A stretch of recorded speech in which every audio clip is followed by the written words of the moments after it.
November 14, 1919. Coldwater Ridge, West Virginia. 6:47 a.m. Captain Ernest Dalton of the U.S. Army Inspector General's office could not have known, as his horse struggled up the final switchback through morning fog, that he was approaching the site of what military historians would later call the most systematic atrocity committed on American soil by its own uniformed personnel. Behind him, 3 days of hard riding from the nearest telegraph station in Beckley. Ahead, a complex of buildings that should not have existed, that officially did not exist, on any Army logistics map filed in Washington. Between the 2 points lay 18 months of silence in which 47 men had vanished. The Appalachian Mountains in 1918 were not wilderness in the romantic sense. They were isolation in the most brutal, practical form.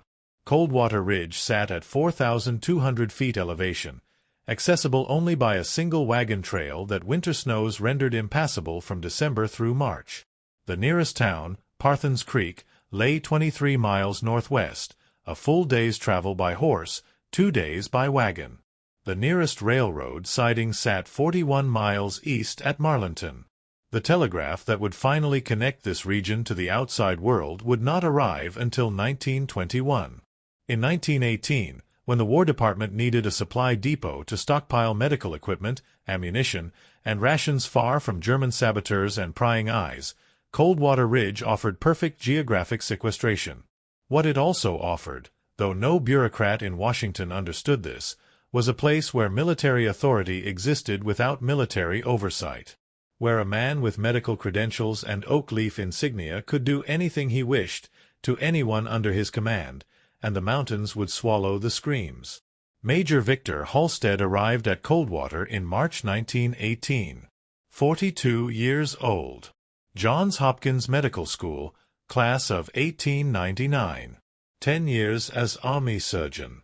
Service record that showed competence without brilliance, reliability without imagination. Height, 5 feet 11 inches. Build, spare. Hair, dark, graying at temples. Eyes, pale blue, described by subordinates as clinical even in casual conversation. He had volunteered for the posting. The Army, desperate for medical officers as the war expanded, asked no questions about why a surgeon with comfortable posting at Fort Meade would request assignment to mountain isolation. Halstead brought with him a staff of 12, 3 medical orderlies, 2 clerks, 4 armed guards, and 3 civilian laborers hired locally from Parthens Creek. He also brought, in 6 locked wooden crates marked Medical Supplies, Class 3, equipment that appeared nowhere on standard Army inventories, restraint apparatus, specialized surgical instruments, and 72 glass vials of compounds synthesized in his private laboratory at Fort Meade, compounds whose effects on human physiology he had spent 5 years documenting in notebooks he kept in cipher. The depot itself consisted of 7 buildings arranged in rough semicircle on a cleared plateau. Main warehouse, 80 feet by 40 feet, timber frame with corrugated tin roof. Medical facility, 40 by 30, with examination room, small surgery, and recovery ward of 6 beds. Barracks, 2 structures housing enlisted personnel. Officers' quarters, cabin for Halstead, smaller cabin for Lieutenant Morrison, his second in command. Guard house. Supply shed. All constructed in 1917 by civilian contractors who departed before winter and never returned. What civilian contractors did not build, and what appeared on no architectural plans, was the root cellar beneath the medical facility. The cellar, excavated in May 1918 under Halstead's personal supervision using the 3 civilian laborers, extended 47 feet into living rock. Stone walls. Timber bracing. Ventilation shaft disguised as water drainage. The laborers, James Wickham, 34, father of 2. Samuel Peterson, 41, widower. Robert Chen, 28, immigrant from Canton, saved 3 years to bring wife to America. All 3 received double wages for the work. All 3 signed promissory notes for additional payment upon completion. All 3 were paid in full on June 3, 1918. All 3 vanished on June 4. The first transport convoy reached Coldwater on June 15, 6 wagons carrying medical supplies from the Marlinton Rail Depot. Manifest listed morphine, surgical kits, bandages, vaccines for typhoid and tetanus. Drivers, civilian contractors hired by Quartermaster Corps. 4-day journey to Coldwater, 2 days offloading, 4 days return journey. Standard procedure. What was not standard was the additional manifest, the one entered in Halstead's personal ledger but never transmitted to Quartermaster records, listing experimental compounds, Series 7G, restraint apparatus, modified specifications. Surgical instruments, specialized application. Authorization, War Department Special Medical Division. Classification, most secret. No such division existed. The first soldier assigned to Coldwater for medical observation arrived July 1918. Private Thomas Brennan, 22nd Infantry Division. Official records, injured in training accident at Camp Lee, recommended for medical discharge, transferred to Coldwater for processing. Actual condition, mild concussion, recovery time estimated at 2 weeks. Brennan came from Irish immigrant family in Boston. Father deceased, mother worked in textile mill, 3 younger sisters. He wrote them weekly, letters full of optimism about discharge and plans to open mechanic shop with discharge pay. His last letter, postmarked July 23, 1918, mentioned feeling poorly, but expecting to leave Coldwater any day now. He never left. Between July 1918 and October 1919, 47 men passed through Coldwater Depot. Official Army records showed them as medical discharges, transfers to other facilities, or desertions. Not one ever reached their official destination. Not one ever contacted family again. Not one left behind enough questions to trigger official investigation, each disappearance carefully spaced, thoroughly documented with plausible paperwork, strategically targeting men without powerful advocates. Immigrants, orphans, men from families too poor to hire lawyers or pressure congressmen. Halstead chose his subjects with care that bordered on medical genius. He reviewed personnel files from 7 training camps, identifying soldiers who met precise criteria. Minor injuries requiring brief observation, family situations lacking resources for extended search, personality profiles suggesting compliance with authority. He requisitioned them through official channels, using authentic Army forms with authentic signatures, his own, as senior medical officer in an isolated facility whose requisitions no bureaucrat questioned. The mountains conspired with his methodology. Mail came every 2 weeks via courier from Parthens Creek. Supplies arrived monthly. Inspector General visits occurred never. Coldwater's classification as temporary forward depot exempted it from routine inspection. The war's end in November 1918 should have triggered facility closure. Instead, Halstead filed paperwork redesignating it as Convalescent Station, Class C, for soldiers requiring extended observation before demobilization. Washington, drowning in paperwork from demobilizing 4 million soldiers, rubber-stamped the request. The local population, 73 families scattered across 15 miles of mountain valleys, noticed certain things. Elias Pritchard, who sold venison to the depot quartermaster, remarked on the heavy chains purchased in unusual quantity. For securing supply crates, Halstead explained, paying in silver dollars. Catherine Morrison, who took in laundry from the officers, noted that Major Halstead's bedsheets returned with stains consistent with chemical burns. Laboratory accidents, he explained, tipping generously. Thomas Wickham, brother of missing laborer James, asked about his siblings' whereabouts. Received full wages and departed for Pittsburgh, Halstead explained, producing a receipt with James's signature, forged competently enough that Thomas, illiterate, accepted it. Small observations. Individually insignificant. Collectively forming pattern that only someone specifically looking would recognize. No one was looking. Until September 1919, when Private First Class Michael Corrigan failed to appear at his family's farm in Virginia after his official discharge date. Corrigan's father, Patrick, Civil War veteran, county supervisor, man with enough political connections to demand answers, began asking questions. Those questions reached the desk of Captain Ernest Dalton, Inspector General's office, whose assignment was to verify that Private Corrigan had indeed departed Coldwater Depot as paperwork indicated. Dalton, 42 years old, Gettysburg veteran carrying limp from rebel ball in left hip, 20 years investigating Army irregularities, recognized something wrong immediately. Not in the paperwork, which was immaculate. In the pattern of transfers. Coldwater Depot, tiny facility that should have processed dozen men maximum, showed 47 transfers in 18 months. None of those 47 had reported to their designated destinations. None had contacted families. None existed anywhere in Army records after leaving Coldwater. It was statistically impossible. Unless Dalton requested authorization to inspect Coldwater personally. Request approved October 12. Departure from Washington October 28. Train to Marlinton. Horseback to Parthens Creek, where he spent 2 days interviewing locals. Then, November 11th, the final ride up mountain trails toward the depot.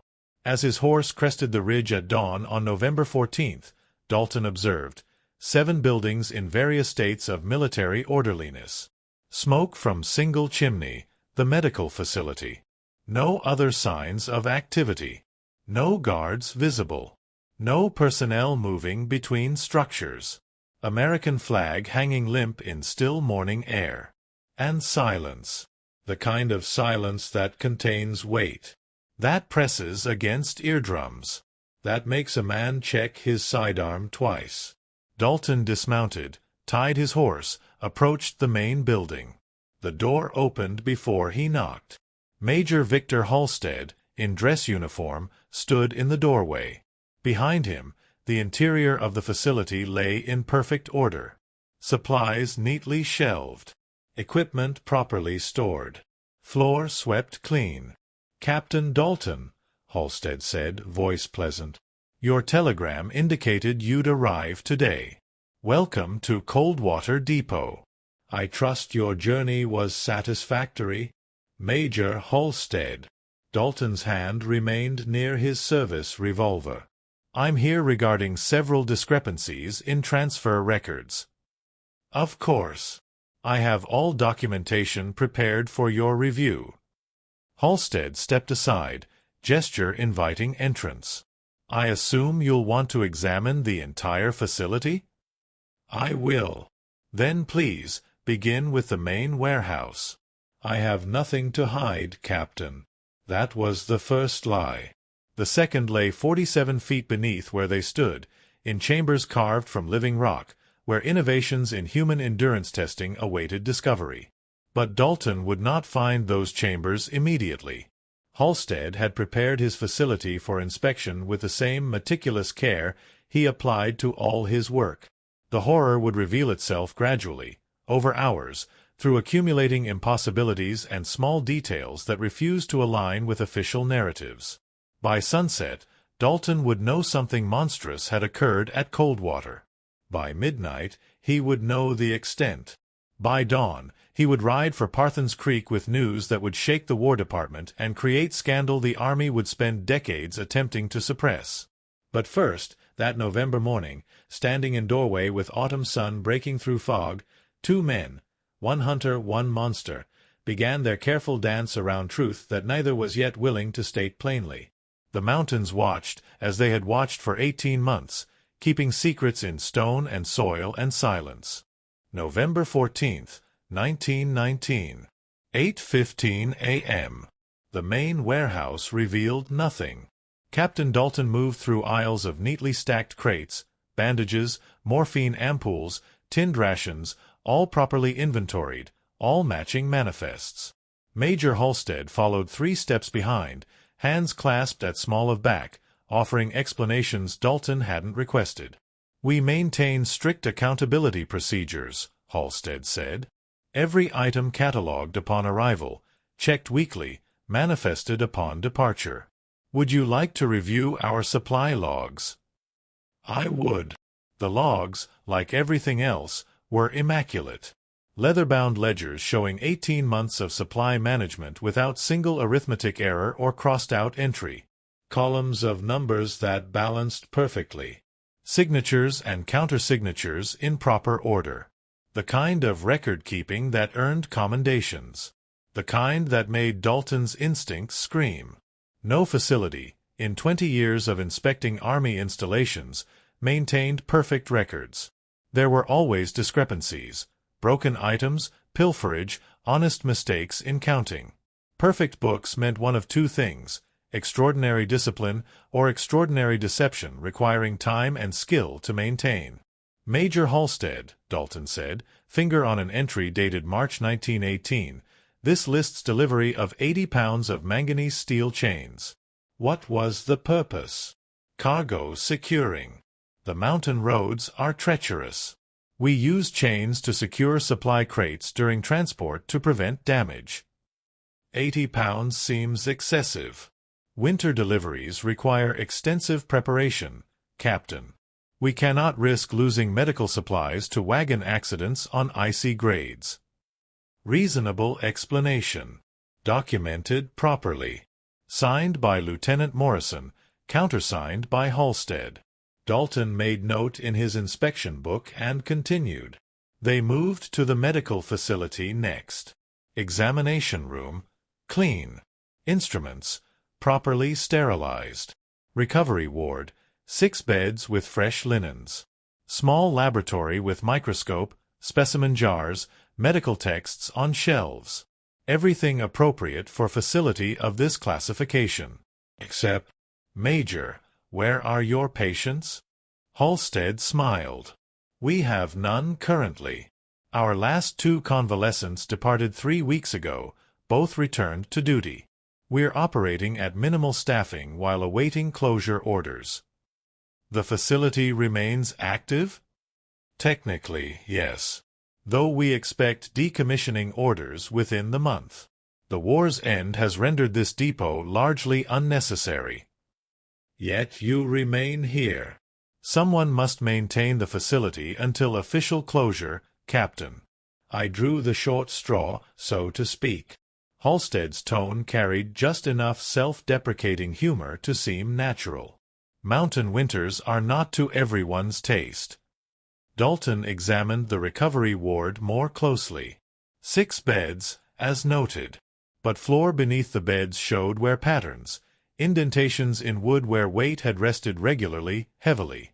6 beds, but indentations suggested frequent use by more than 6 patients. As if beds had been moved, rotated, used in configurations different from current arrangement. How many patients has this facility treated since its establishment? Halstead consulted a clipboard. 47 individuals received medical attention here between March 1918 and October 1919. Treatments ranged from minor injuries to observation for tropical diseases contracted overseas. Average stay, 18 days. All were successfully discharged either to return to duty or receive proper medical discharge at larger facilities. I'll need the names. Of course. I have comprehensive records. Halstead produced another ledger. Each patient properly documented, admission date, diagnosis, treatment rendered, discharge date, and destination. Dalton accepted the ledger. 47 names. 47 service numbers. 47 dates. All neat. All organized. Oh, there. Inconsistency so minor Halstead probably believed no one would notice. Private Thomas Brennan's admission date listed as July 12, 1918. Discharge date, August 3, 1918. Destination, Fort Dix, New Jersey, for final discharge processing. But Brennan's last letter home, which Dalton had obtained from the family, was postmarked July 23, 11 days after admission, 11 days before discharge. The letter mentioned feeling poorly and expecting to leave any day now. Why would soldier expecting imminent departure 11 days before official discharge date not mention his discharge was already scheduled for August 3rd? Unless the discharge date was entered retroactively, after Brennan failed to write again. After his silence became permanent. Dalton marked the page with pencil, said nothing, continued reviewing. More patterns emerged. Private Joseph Kuznicki, admitted September 2nd, discharged September 28th, destination, Camp Devens, Massachusetts. But Camp Devens had suffered catastrophic Spanish flu outbreak September 1918, over 12,000 cases, 757 deaths. Would Army really transfer recovering patient into epidemic center? Sergeant William Cortez, admitted December 15th, discharged January 7th, destination, San Francisco for Pacific deployment. But Pacific Theater closed November 11th when armistice was signed. Why deploy anyone to inactive theater in January? Corporal Hans Mueller, admitted February 12th, discharged March 2nd, destination, Ellis Island for deportation proceedings. But Mueller's service record, which Dalton had reviewed in Washington, showed honorable discharge with full citizenship papers. Why deportation? One anomaly might be clerical error. 2. Unfortunate coincidence. 3. Began to suggest pattern. 47. Established certainty. Major, I'll need to verify these discharge destinations with the receiving facilities. Absolutely proper procedure, Captain. Halstead's expression showed no concern. Though I should mention that communications from this location are challenging. We send mail courier to Parthens Creek every 2 weeks. Telegraph inquiries could take considerable time. I understand. I'll need access to your communication logs, all messages sent and received since facility activation. Of course. I'll have Lieutenant Morrison compile them this afternoon. They moved to officers' quarters next. Halstead's cabin, Spartan efficiency. Single bed, military trunk, writing desk with stack of medical journals, personal library of perhaps 30 volumes, mostly medical texts, some philosophy. Emerson, Nietzsche, Darwin's Descent of Man. Nothing remarkable, except the locked cabinet in corner. Personal effects, Halstead explained. Medical specimens and research notes. You're welcome to examine them, though they contain nothing relevant to your investigation. I'd like to see them regardless. Certainly. Halstead produced key, unlocked cabinet. Inside, glass jars containing tissue specimens preserved in formaldehyde. Notebooks filled with medical observations. Detailed drawings of human anatomy. All appropriate for military surgeon with research interests. But Dalton noticed, specimens weren't labeled with soldier names or service numbers as regulations required. Instead, they bore numeric designations, Subject 7, Subject 23, Subject 31. Major, where are the proper identification labels for these specimens? This is preliminary research, Captain. Not official Army medical documentation. I maintain proper records separately for subjects requiring official reporting. These represent independent study into tissue preservation techniques, purely academic interest for potential publication after my service ends. Another reasonable explanation. Another perfect answer.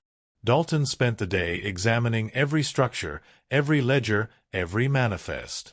The more he examined, the more perfect everything appeared. And the more perfect everything appeared, the more certain he became that perfection concealed horror. At 4:30 p.m., interviewing the enlisted personnel, 3 medical orderlies who'd served under Halstead for 11 months, Dalton detected something none could articulate but all exhibited: fear. Orderly First Class Benjamin Shaw, 34, 10 years Army service. Major Halstead is exemplary officer, sir. Demands discipline but treats enlisted fairly. But Shaw's hands trembled slightly when Halstead's name was mentioned. His eyes wouldn't hold Dalton's gaze. Orderly Second Class Marcus Williams, 27, Negro soldier from Chicago. No complaints, sir. Major runs clean facility. But Williams positioned himself near door throughout interview, as if maintaining escape route. Orderly Third Class James O'Reilly, 21, Irish immigrant from New York. It's isolated, sir. Mountain winters are hard. But Major keeps us busy. But O'Reilly had lost 20 pounds since his posting 8 months prior.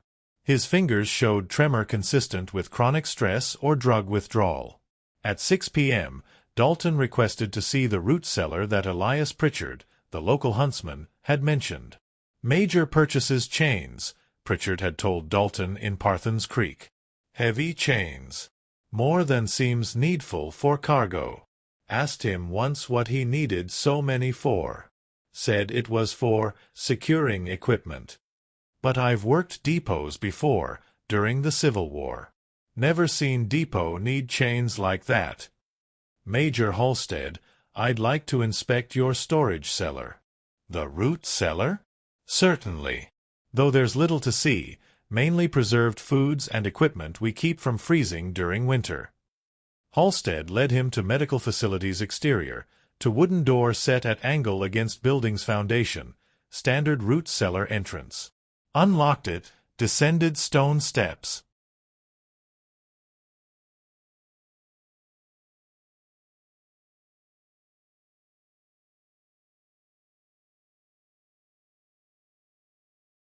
Into darkness. Lit oil lantern. The cellar was exactly as described, 12 feet by 8 feet, shelves holding preserved vegetables, canned goods, medical supplies requiring cool storage. Everything proper. But Dalton noticed, floor was newer stone than walls. Recent construction, perhaps within last year. And floor was unusually clean, swept recently, scrubbed even. Root cellars generally showed accumulated dirt, vegetable debris, the disorder of utilitarian storage. This one could have served as surgical theater. Major, when was this cellar excavated? Spring 1918, when we established the facility. Necessary for preserving perishables through winter months. It seems recently cleaned. I maintain sanitary standards in all facilities under my command, Captain, including storage areas. Dalton knelt, examined floor seams. Stone fit together almost too precisely. Professional masonry work, far beyond typical root cellar construction. He noted it, said nothing. At 8 p.m., reviewing communication logs in lamplight, Dalton found the pattern's final confirmation.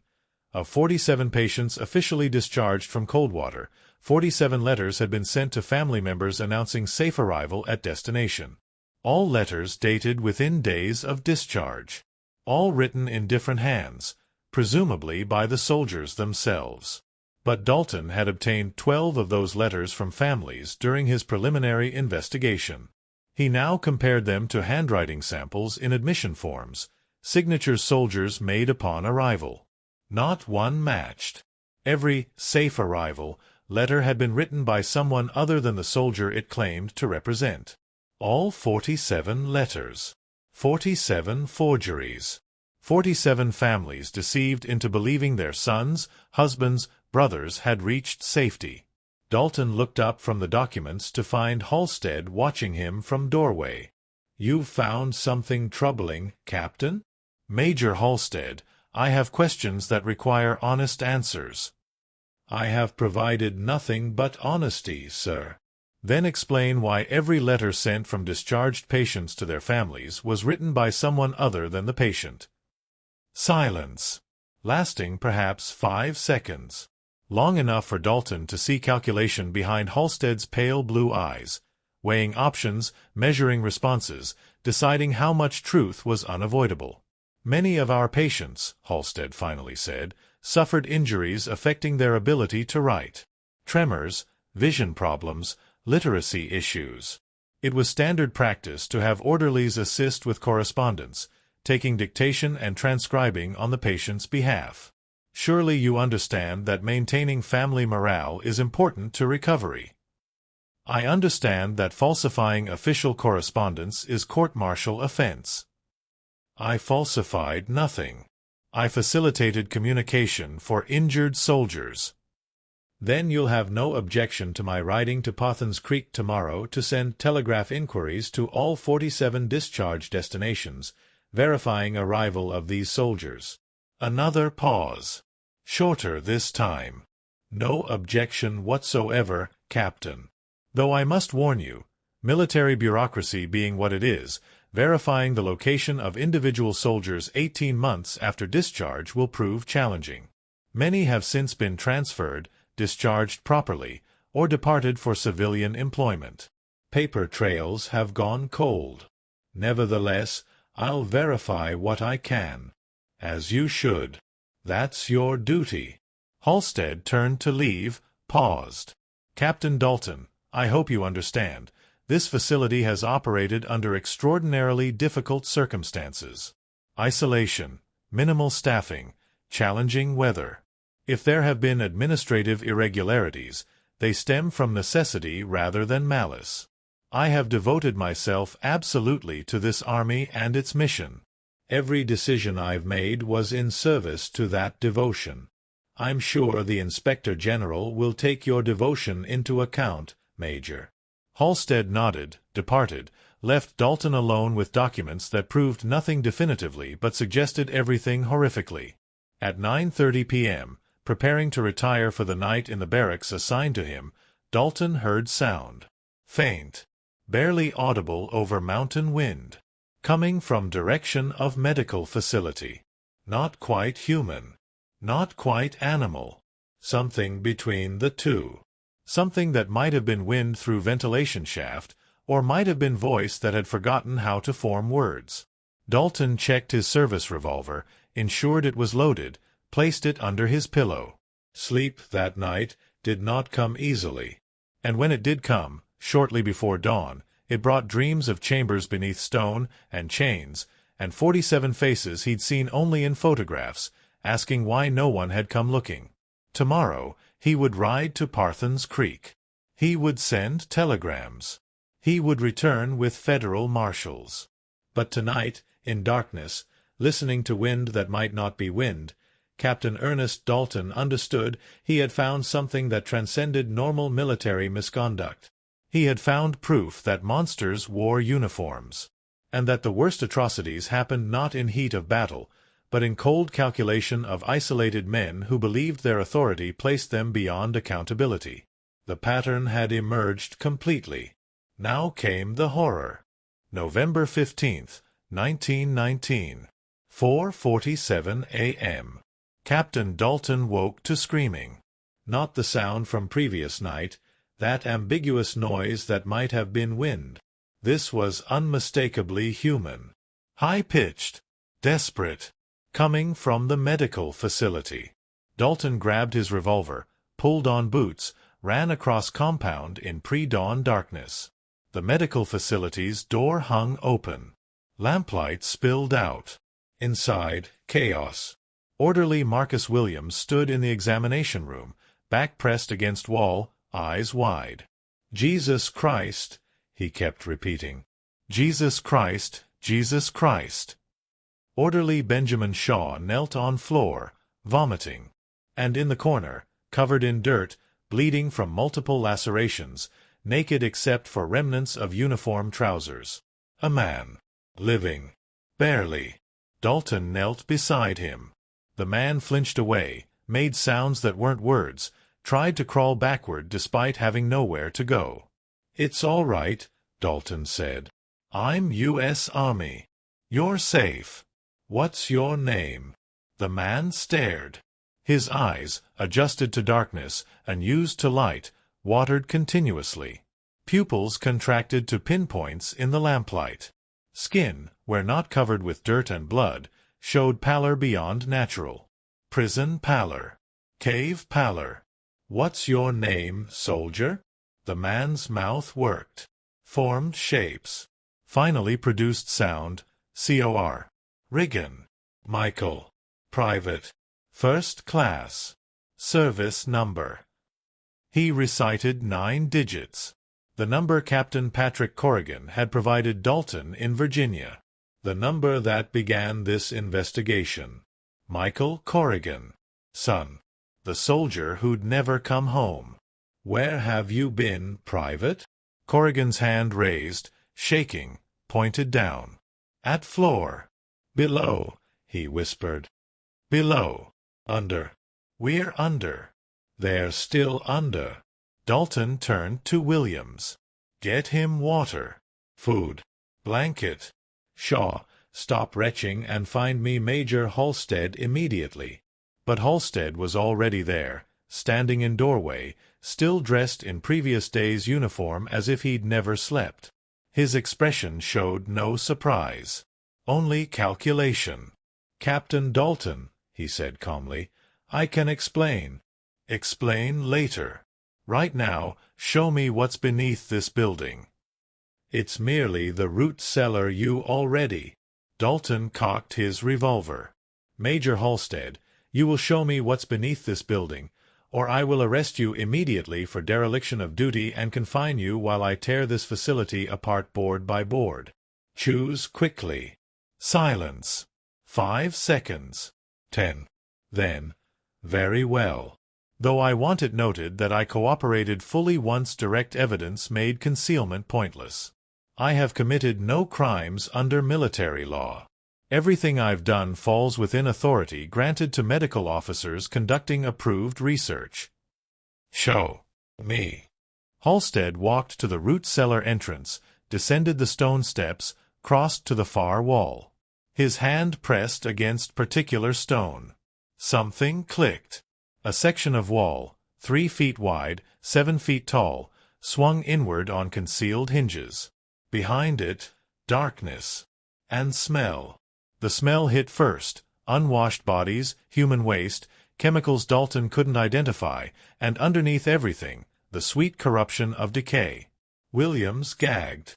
Shaw, still pale from vomiting, refused to approach. Halstead lit lantern, stepped through opening. "After you, Captain. Though I warn you, what you're about to witness represents 18 months of intensive medical research.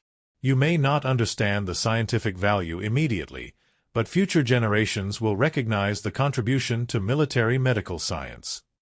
Dalton followed, revolver trained on Halstead's back. The passage descended. 40 feet. 50. Cut through living rock with precision that suggested professional mining. Timber bracing every 10 feet. Ventilation shaft, inadequate, accounting for the smell. Electric lights, wired somehow, generator hidden somewhere, modern convenience in subterranean hell. The passage branched.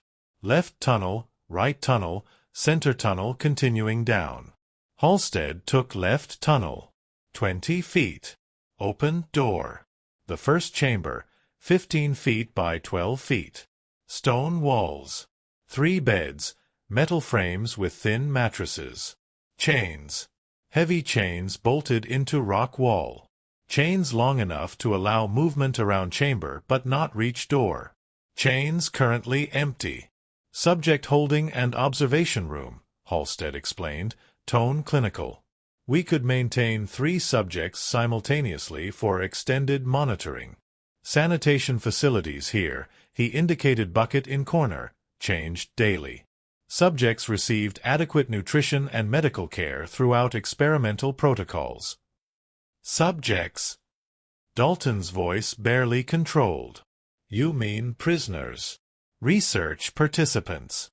Volunteers, in the legal sense, they were under military orders, therefore their participation was voluntary in that they followed commands. "Show me the other chambers." "Right tunnel, identical chamber. Also empty, but recently used. Mattresses still bearing impressions, chains showing wear, scratches on stone walls where fingernails had scraped. Years' worth of scratches. Some deep enough to have taken flesh with them. Center tunnel, continuing down. Laboratory. This chamber was larger. 20 feet by 15 feet. Examination table, leather straps for restraint. Surgical instruments on wheeled cart. Shelves holding jars, vials, notebooks. Cabinets with locked drawers. And desk, where 3 leather-bound ledgers lay open. Research journals. Dalton approached, read the open pages by lamplight. Halstead made no effort to prevent him. The journals documented everything. Dates, times, subject numbers, procedures performed, results observed. 18 months of data, recorded with scientific precision. Subject 7, Brennan, T. Private Day 12 of Protocol 7G. Compound administered 0600 hours. Subject exhibited expected symptoms: respiratory distress, elevated heart rate, visual hallucinations beginning hour 3. Symptoms persisted 8 hours before subject expired. Tissue samples harvested for analysis. Note: dosage remains too high for extended observation. Reduce by 15% for Subject 8. Subject 23, Mueller, H. Corporal Day 34 of endurance trial. Subject maintained on 800 calories daily, water restricted to 16 ounces. Physical deterioration continues as expected. Muscle mass reduced approximately 30%. Subject remains conscious, responsive to stimuli. Psychological effects pronounced: paranoia, auditory hallucinations, complete loss of temporal orientation. Conclude human can maintain minimal function for minimum 45 days under these conditions. Subject 31, Cortez, W. Sergeant Day 8 of isolation protocol. Subject confined to darkness, no human contact, minimal nutrition. Subject initially responded to deprivation with anger, then bargaining, now profound despair. Vocalization patterns have deteriorated to nonverbal sounds. Note: isolation profoundly effective in breaking psychological resistance. Potential application for interrogation techniques. Page after page. Subject after subject. 47 numbers. 47 names. 47 men reduced to data points in medical journals documenting their systematic destruction. "You murdered them," Dalton said. "You tortured and murdered 47 American soldiers." "I conducted research," Halstead corrected. "Vital research into human endurance, pharmaceutical effects, psychological breaking points. Research that will save thousands of lives when properly applied to military medicine. How do we know the limits of human endurance? How do we understand the effects of new compounds? How do we develop effective interrogation-resistant techniques? Through careful, controlled experimentation. They were soldiers under your care. They were casualties of war. Every one of them would have died anyway. Injuries, disease, the chaos of combat. I simply made their deaths meaningful. Their sacrifice advanced medical science decades.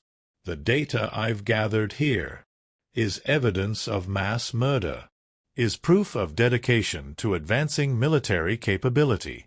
Captain, surely you understand. War requires difficult decisions. Men die. The question is whether they die uselessly on battlefields, or usefully in service of knowledge that prevents future deaths.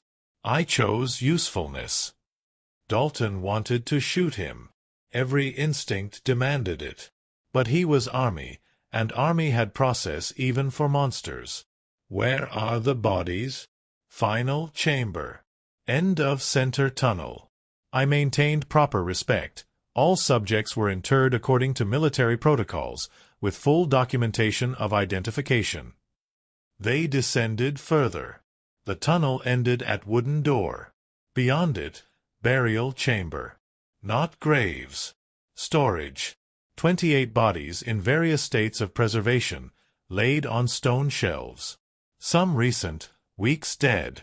Some older, months, showing desiccation. Some ancient by these standards, year-plus, reduced to leather and bone. All stripped of identification except for numbered tags wired to ankles. Dalton recognized faces from photographs. Brennan, Mueller, Kuznicki. Men who'd written final letters home, not knowing those letters would be forged by orderlies under orders, designed to prevent families from searching. 19 are unaccounted for, Halstead said. Subjects who expired early in protocols, before I perfected preservation techniques. They're buried on the ridge, 300 yards northeast. I can provide precise locations. Dalton fought nausea. You will remain here while I ride to Parthens Creek for federal marshals. You will not leave this compound. You will not destroy evidence. You will not contact anyone. If you attempt any of these, I will shoot you as escaping prisoner. Do you understand? I understand, though I want noted, for any court-martial that I cooperated fully. I have committed no violations of the Articles of War. I conducted medical research under authority implicit in my rank and position. The Army gave me isolated facility, unlimited authority, and minimal oversight. What did they expect would happen? They expected an officer, not an animal. An officer conducts warfare through all available means, Captain. I waged war against ignorance, against the limitations of medical knowledge, against squeamishness that prevents progress. Every major medical advance, anesthesia, antibiotics, surgical techniques, came from human experimentation. I simply had courage to continue that tradition. You had conscience malformed enough to torture soldiers under your care. I had vision broad enough to see beyond individual suffering to collective benefit. Future Army doctors will study my work. They'll understand what I accomplished here. Dalton holstered his revolver.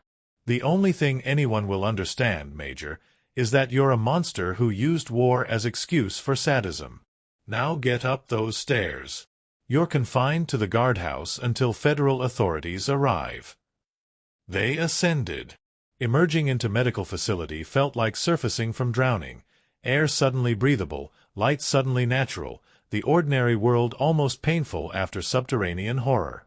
Private Corrigan sat wrapped in blanket, sipping water. He looked up as Dalton emerged. "The others," he whispered. "I heard them. In other chambers. Are they?" "Gone," Dalton said. "You're the only one who survived." Corrigan began crying. Not relief. Guilt. Survivor's guilt that would torment him for remaining decades of shortened life. "I should have done something. Should have fought harder. Should have. You survived. That's what you did. That's enough." But it wasn't enough. Dalton could see in Corrigan's eyes that it would never be enough. The guilt would consume him the way Halstead's experiments hadn't managed. At 7 a.m., Dalton ordered Orderly Williams to confine Halstead in the guardhouse. Williams, still shaking, accomplished the task with 2 armed guards assisting. Halstead went quietly, still maintaining his air of scientific righteousness. "History will vindicate me," were his last words before the guardhouse door closed. "You'll see." At 7:30 a.m., Dalton rode for Parthens Creek, leaving Shaw to watch Corrigan and secure the compound. The ride took 6 hours, fast as exhausted horse could manage mountain trails. At 2 p.m., he sent telegrams to Washington, to the Inspector General, to Military Police Headquarters, to Patrick Corrigan in Virginia. At 4 p.m., replies began arriving. Federal marshals dispatched. Medical personnel authorized to treat survivor. Investigative team being assembled. Senator inquiries already starting. Corrigan family had political connections, and those connections were activating. At 6 p.m., Dalton began the ride back to Coldwater, accompanied now by town marshal and 4 deputized citizens. They would maintain watch until federal authorities arrived. They reached the depot at midnight. The medical facility was burning. Flames engulfed all 7 buildings. Fire so intense it created its own wind, howling through Mountain Valley. No possibility of saving anything. No possibility of fighting it. Nearest water source was creek quarter-mile away. The guards Dalton had left, Shaw and 2 armed sentries, stood at safe distance, faces illuminated by fire. "Major Halstead," Shaw reported. He got free somehow. Overpowered the sentries. Don't know how, he seemed weak, but he had strength we didn't expect. Set fires throughout compound. Petroleum from supply stores. Then he went back inside the medical facility. Sealed himself in. We tried to stop him, but... Shaw gestured helplessly at Inferno. Dalton watched the buildings collapse. Watched evidence burn. Watched Halstead's funeral pyre consume research journals, specimens, documentation of 18 months of systematic atrocity. And somewhere in the flames, Victor Halstead, murderer, researcher, monster in uniform, died by his own design. Not captured. Not tried. Not hanged. But incinerated with his life's work, ensuring that whatever knowledge he'd gained died with him. Private Corrigan? Dalton asked. Safe. Took him to my cabin when fire started. He's there now. One survivor. One witness. One man who could testify to horror, but whose testimony would be challenged by defense lawyers arguing trauma-induced delusion. The fire burned through the night. By dawn, nothing remained but stone foundations and scorched earth. The subterranean chambers, dug into living rock, survived, but their entrance was sealed beneath tons of collapsed building material. Federal investigators would arrive 3 days later. They would excavate. They would find the chambers. They would document everything Shaw and Williams could testify to. But they would find no bodies. No research journals. No physical evidence beyond empty chains and scratched walls. And they would find no Major Victor Halstead, at least, no remains identifiable as human after fire that hot, that complete. The case that should have destroyed military careers and triggered congressional investigations died with Halstead in the flames. Instead, it became footnote. Buried in classified files. Mentioned only in whispers. 47 families received telegrams informing them their sons, husbands, brothers had died in service to their country. Some truth, though not the kind that brought comfort. And in mountains of West Virginia, wind continued blowing through valleys that remembered screams, carrying secrets that stone and earth kept faithfully. But memory is not silence. And silence is not justice. The Army buried Coldwater Depot efficiently. Not with ceremony, but with paperwork. The official investigation, conducted by the Inspector General's office between November 1919 and February 1920, concluded Major Victor Halstead, while conducting medical research of questionable ethical standards, appears to have suffered psychological breakdown resulting in destruction of facility and his own death. Evidence suggests irregular protocols, but insufficient documentation remains to determine precise nature or extent of violations. Recommend. Disciplinary procedures against deceased officer are moot. Recommend. Facility decommissioning and site remediation. Recommend. No public disclosure given ongoing sensitivities regarding military medical practices. Translation. Nothing to see here. Move along. But 3 men refused to move along. Captain Ernest Dalton spent the remaining 16 months of his service writing reports that climbed the chain of command, each one dying at the next level up. He documented everything. Timeline of disappearances, pattern of forged correspondence, testimony of survivors and witnesses, precise descriptions of subterranean chambers. Each report stamped classified and filed in archives where it gathered dust for decades. In January 1921, Captain Dalton retired from Army service. His final efficiency report noted, "Excellent investigator. Somewhat obsessive regarding closed cases. Recommended for civilian law enforcement positions requiring attention to detail." He never took another law enforcement position. Instead, he opened bookstore in Philadelphia, married late, died in 1943 without ever speaking publicly about Coldwater. His personal papers, donated to the Library of Congress after his death, contained 12 bankers' boxes of documentation regarding the case. They were not declassified until 1989. Private First Class Michael Corrigan survived physically. Psychologically, He died in those chambers. The Army hospitalized him at Walter Reed from November 1919 through March 1920, treating malnutrition, vitamin deficiencies, and what medical records delicately termed profound nervous exhaustion. His weight upon admission, 103 pounds, down from 168 at enlistment. His psychological state, responsive but uncommunicative, exhibits startle response to normal stimuli, sleep pattern severely disrupted by nightmares. Modern diagnosis would recognize post-traumatic stress disorder, survivor's guilt, depression requiring lifetime management. 1920 diagnosis, neurasthenia, service-related. Recommend medical discharge with 40% disability pension. Corrigan returned to Virginia in April 1920. His family, expecting celebrations, found instead a man who could not tolerate enclosed spaces, who woke screaming, who flinched at sudden sounds. He attempted work on family farm but could not maintain focus. He attempted courtship with local woman but could not sustain relationship. He attempted normalcy but found the definition had changed fundamentally.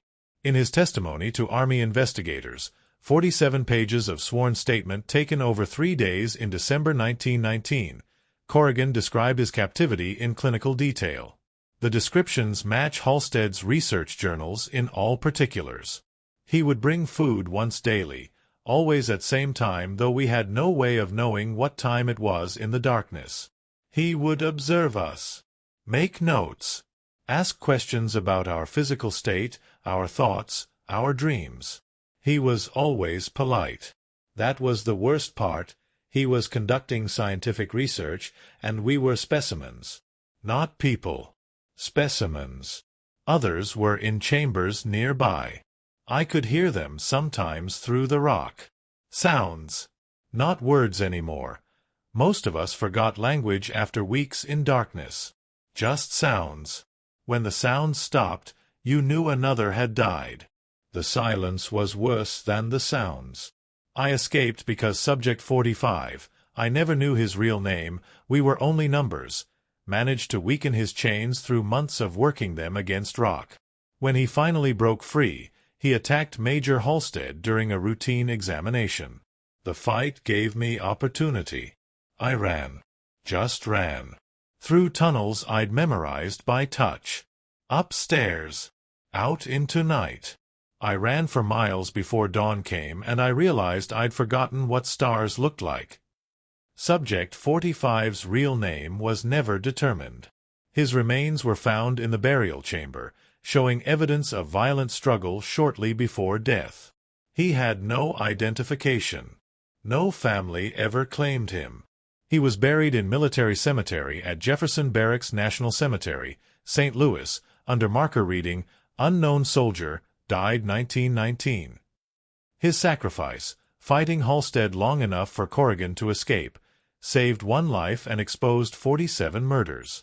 Michael Corrigan died in 1927, age 30. Official cause: agricultural accident. Unofficial cause, according to county coroner's private notes, probable suicide by self-inflicted gunshot, staged to appear accidental to spare family additional grief. He left no wife, no children, no legacy except sworn testimony that Army classified for 70 years. The third man who refused to move along was Orderly Marcus Williams.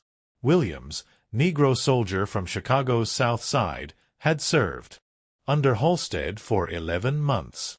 He had followed orders, assisted with medical procedures, helped forge correspondence to families, maintained silence because that's what soldiers did, follow orders, even wrong ones.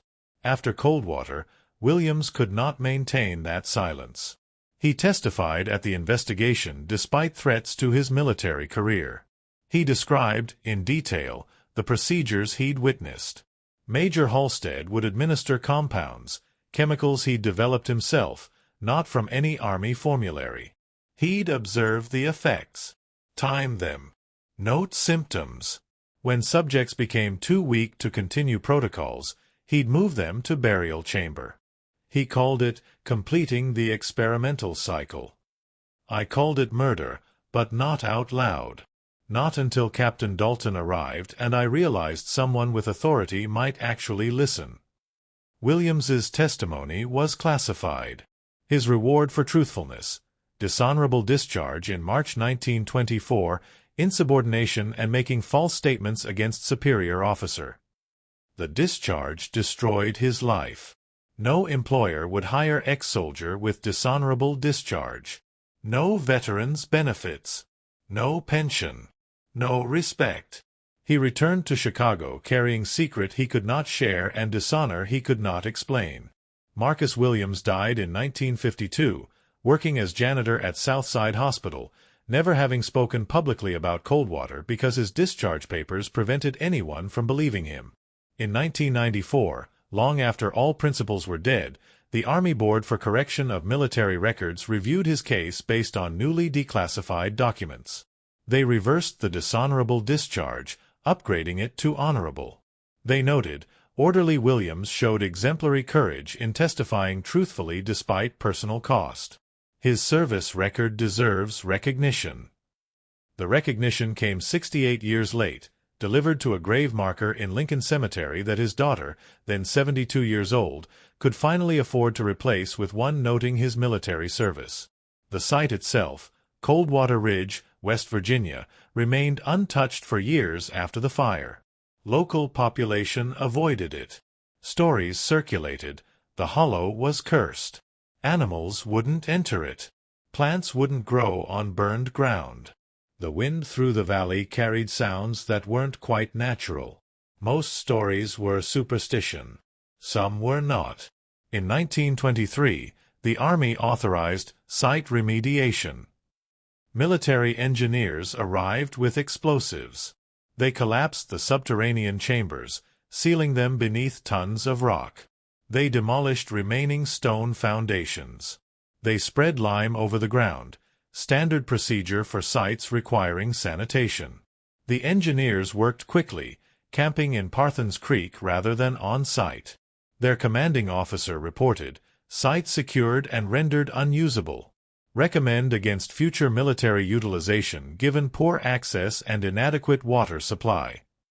In 1925, the federal government quietly purchased the land through intermediary. Price: $200, far below market value. The local landowner accepted without negotiating because nobody wanted property associated with Coldwater. The land was designated Federal Reserve, Class D, unsuitable for development. It remains federal property today, marked on no tourist maps, accessed by no maintained roads, known to few except historians who've studied the case. In 1973, investigative journalist working on story about military medical ethics violations located the site. He found scorched earth still showing no significant vegetation growth. Collapsed entrance to chambers, sealed behind warning signs, danger, unstable ground. No trespassing. Federal property. He took photographs. They showed nothing remarkable, just Appalachian hillside slowly being reclaimed by forest. The photographs generated no interest. His article, when published in Small Military History Journal, was largely ignored. In 2003, amateur historian using declassified documents attempted to locate the precise site. GPS coordinates led him to overgrown hillside showing no obvious signs of previous habitation. He searched for 3 days, found nothing conclusive, departed believing the coordinates were wrong. They weren't. Nature had simply completed what Army engineers started, burying the horror so completely that casual observers would never suspect. But the land remembers. Locals still avoid it. Hunters report their dogs refuse to track through certain valleys. Hikers describe feeling watched in particular hollows. Most dismiss such feelings as imagination. Some feelings deserve respect. The institutional legacy proved more tangible than the physical one. The Coldwater investigation, despite being buried in classified files, generated internal Army reforms that remain relevant today. Medical research protocols, 1920 new regulations requiring external oversight of any human medical research, multiple levels of approval, mandatory documentation accessible to Inspector General, and absolute prohibition on research using military personnel as unwitting subjects. Missing personnel procedures. 1921 establishment of Central Registry for tracking soldier movements between installations, mandatory verification of arrivals at destination facilities, family notification protocols, and investigative procedures for unexplained disappearances. Isolated facility oversight. 1921 requirements for regular inspection of remote installations regardless of classification level, mandatory communication protocols, limits on autonomous authority of commanders at facilities with minimal personnel. These reforms, presented as general efficiency improvements without reference to Coldwater, prevented repetition of Halstead's methodology. They did not prevent other atrocities. Military history continues to document ethical violations, but they closed particular loopholes that made Coldwater possible. The families. 47 families who lost sons, husbands, fathers, brothers, received different closure. Some received bodies, exhumed from the Ridge burial site in 1920 and identified through personal effects, dental records, or anthropological analysis. 23 were positively identified and returned home for proper burial. 5 were tentatively identified, but evidence was ambiguous. 19 were never identified, remains too degraded, documentation too incomplete, forensic science too primitive. All 47 families received official notification that their loved ones died in service to their country, with full military honors. The nature of those deaths remained classified. Many families suspected, based on questions investigators asked, based on rumors filtering through military communities, based on inconsistencies in official statements. Few pursued answers because pursuing answers meant challenging the Army during an era when such challenges seemed futile and unpatriotic. Patrick Corrigan, father of Michael, was exception. His political connections gave him access other families lacked. He received more complete briefing, though still heavily sanitized. He learned enough to understand his son had been tortured by his own commanding officer. He learned enough to fuel rage that lasted until his death in 1935. He spent his final years attempting to force public disclosure, congressional hearings, criminal prosecution of surviving personnel who'd followed Halstead's orders. He failed. The Army stonewalled. Congress deferred to military judgment. Justice Department declined prosecution citing insufficient evidence and jurisdictional questions. Patrick Corrigan died angry. His obituary, in Richmond newspaper, mentioned his Army service during the Civil War and his contributions to Virginia agriculture. It did not mention Coldwater, or his son, or his 15-year campaign for accountability. His personal papers, donated to Virginia Historical Society, contained extensive correspondence about the case. They were classified by federal order and remained sealed until 1994. The lesson, if there is one, remains contested. Some historians argue Coldwater represents isolated aberration, single psychopath exploiting wartime chaos. They point to Halstead's background, no previous indicators of violent pathology, respectable service record, respected medical credentials, and conclude his transformation into monster was unpredictable anomaly. Other historians see systemic failure, institutional structures that enabled abuse, bureaucratic processes that prioritized paperwork over verification, cultural assumptions that doctors were automatically trustworthy, and geographic isolation that created accountability vacuum. Both interpretations contain truth. Halstead was individual making individual choices. But he made those choices within system that gave him opportunity, authority, and assumption of righteousness. He believed, genuinely believed, that his research served greater good. That individual suffering advanced collective benefit. That military necessity justified medical atrocity. He was not insane by legal or medical definition. He was not compelled by external forces.